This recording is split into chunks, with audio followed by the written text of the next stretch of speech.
राजधानी भोपाल से शिवशंकर मौर्य राज्य कार्यकारिणी सदस्य भारतीय कम्युनिस्ट पार्टी से विशेष चर्चा में दिए बड़े बयान में कहा, चुनाव बैलेट पेपर से कराई जाए और देश का सौहार्द बिगाड़ने वालों पर कार्रवाई हो, चाहे वो व्यक्ति कोई भी हो। एमजी सर्वर की रिपोर्ट। सम्मानित करने के रूप में हो, वहाँ पर 4% का जो 27% ओबीसी का जो हक था, उसके अंदर 4% अगर मुस्लिम्स को दिया गया है तो न्याय संगत था।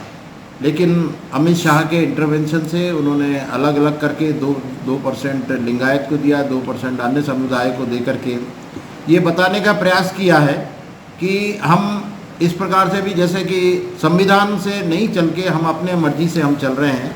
ये इस पर सुप्रीम कोर्ट ने जब उनसे हलफनामा मांगा तो उन्होंने हलफनामा देने से मना कर दिया। जब हलफनामा देने से मना कर दिया तो सुप्रीम कोर्ट ने अगली हेयरिंग में देने को कहा, तो उन्होंने कहा कि अगली हेयरिंग 9 तारीख को होगी और 9 तारीख तक आपका ये जो आपने जो जारी किया है ये लागू नहीं होगा, इस पर हम स्टे देते हैं। तो बीजेपी को वहाँ भी एक मुँह की खानी पड़ी है।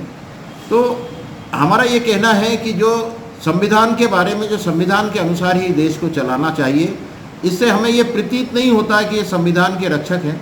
संविधान को हमेशा ये तोड़ने पे, कुचलने पर, दबाने पर इस प्रकार में भरोसा करते हैं, तो ऐसे व्यक्तियों को सरकार में रहने का कोई अधिकार नहीं है। कुछ राजनीतिक दलों द्वारा बार बार ये मांग उठाया जा रहा है कि मशीनों के चुनाव बंद किया जाए। इसके किसके पक्षधर में हैं?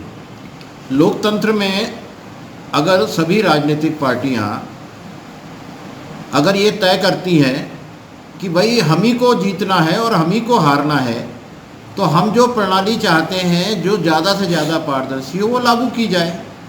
तो मैं नहीं समझता कि अगर इस प्रकार से चुनाव अगर बैलेट पेपर से होता है तो कहीं से गलत होगा।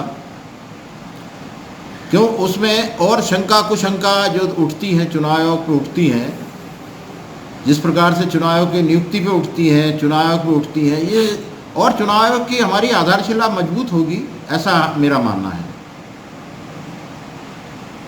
सर परिचय दीजिए सर आपका। सर शिवशंकर मौर्य, एटक महासचिव, भारतीय कम्युनिस्ट पार्टी का राष्ट्रीय कार्यकारिणी सदस्य।